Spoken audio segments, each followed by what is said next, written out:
धारणा की। कार्य तथा उष्मा ऊर्जा के ही दो प्रमुख रूप हैं।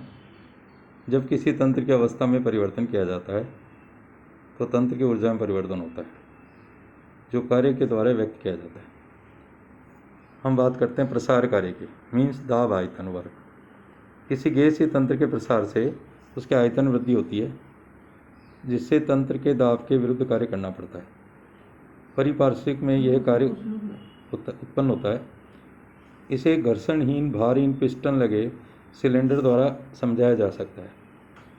इस सिलेंडर में आदर्श गैस की एक निश्चित मात्रा भरी है, जिसका दाब P है। गैस के दाब P के कारण सिलेंडर में लगा पिस्टन ऊपर की ओर उठेगा, अतः कार्य होगा। यदि पिस्टन का क्षेत्रफल A है तो पिस्टन पर लगा बाह्य बल F = Pa। यदि पिस्टन अत्यंत सूक्ष्म दूरी dl ऊपर खिसकता है तो गैसीय तंत्र को अपने परिपार्श्विक पर अनंत सूक्ष्म कार्य dw करना होगा।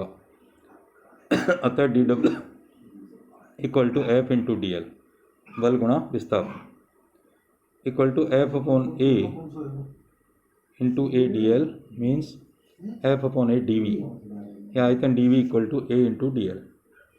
अतः dw = P × dv। यहाँ dv आयतन में हुआ सूक्ष्म परिवर्तन है, जो A अनुप्रस्थ काट के पिस्टन द्वारा dl दूरी चलने से होता है। समीकरण 2 की सहायता से गैस द्वारा किसी क्षण किए गए कार्य की गणना की जा सकती है। यदि प्रसार से पहले गैस का आयतन V1 तथा प्रसार के पश्चात V2 है, तो गैस द्वारा किया गया संपूर्ण कार्य W समीकरण 2 का V1 व V2 की सीमाओं में समाकलन करके ज्ञात किया जा सकता है। अतः W = समाकलन V1 से V2 तक Pdv। जैसा कि हम जानते हैं, कार्य पथ फलन होता है, अतः आयतन परिवर्तन के दौरान तंत्र द्वारा किया गया कार्य परिपार्श्विक द्वारा तंत्र पर लगाए गए दाब पर निर्भर करेगा, न कि तंत्र के आंतरिक दाब पर। विभिन्न परिस्थितियों में गैस द्वारा किया गया संपूर्ण कार्य समीकरण 3 द्वारा निम्न प्रकार परिकलित किया जा सकता है। जब प्रतिरोधी दाब शून्य हो, यदि निर्वात में गैस का समतापीय प्रसार हो रहा हो, तो इस अवस्था में गैस द्वारा किया गया कार्य शून्य होता है। अतः W = इंटीग्रेशन V1 से V2 तक Pdv = 0 × V2 - V1 = 0।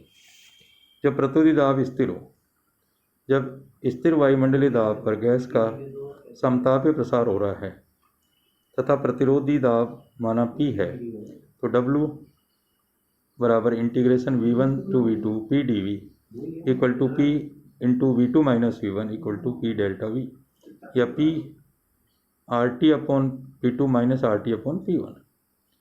जब प्रतिरोधी दाब परिवर्तित हो, यदि बाह्य दाब लगातार कम हो रहा हो तथा तंत्र के दाब से अनंत सूक्ष्म कम हो तथा गैस आदर्श आचरण PV = RT प्रदर्शित कर रही हो, तो किया गया कार्य W = इंटीग्रेशन V1 से V2 Pdv = इंटीग्रेशन V1 से V2 RT/V dv = RT V1 से V2 1/V dv। W = RT log P2/V1, या W = RT log P1/P2। यदि कार्य को दाब आयतन आरेख द्वारा प्रदर्शित किया जाए, तो अवस्था सेकंड और थर्ड में किए गए कार्यों को चित्र में दिखाए गए छायांकित भाग से प्रदर्शित किया जा सकता है।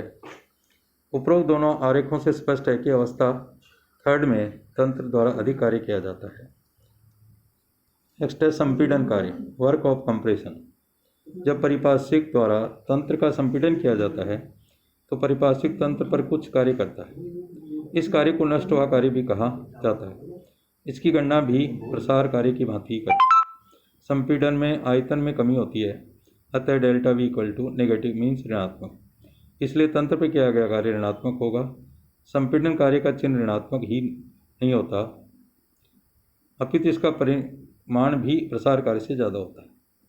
आयतन V2 से V1 तक हुए संपीड़न में किए गए कार्य को निम्न प्रकार प्रदर्शित किया जा सकता है।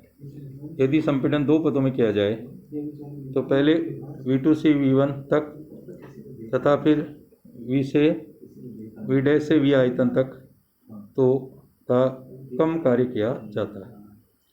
लास्ट आता है उत्क्रमणीय प्रक्रम या तथा अधिकतम कार्य, reversible process and maximum work. यदि परिपार्श्विक का दाब लगातार कम हो रहा हो तथा तंत्र के दाब से अनंत सूक्ष्म मात्रा में कम हो तो तंत्र कार्य करेगा। अब यदि बाह्य दाब को थोड़ा सा बढ़ा दिया जाए तथा यह तंत्र के दाब से अधिक हो जाए तो संपूर्ण प्रक्रम विपरीत हो जाएगा तथा परिपार्श्विक तंत्र पर कार्य करेगा। इस प्रकार के प्रक्रम को उत्क्रमण प्रक्रम कहते हैं। इस प्रक्रम में तंत्र द्वारा या तंत्र पर किया गया कार्य अधिकतम होता है। उत्क्रमण प्रक्रम में तंत्र परिपार्श्विक के साथ साम्य में होता है। समतापी उत्क्रमण प्रक्रम में किया गया कुल कार्य शून्य होता है। अतः तंत्र तथा परिपार्श्विक दोनों मूल अवस्था में आ जाते हैं।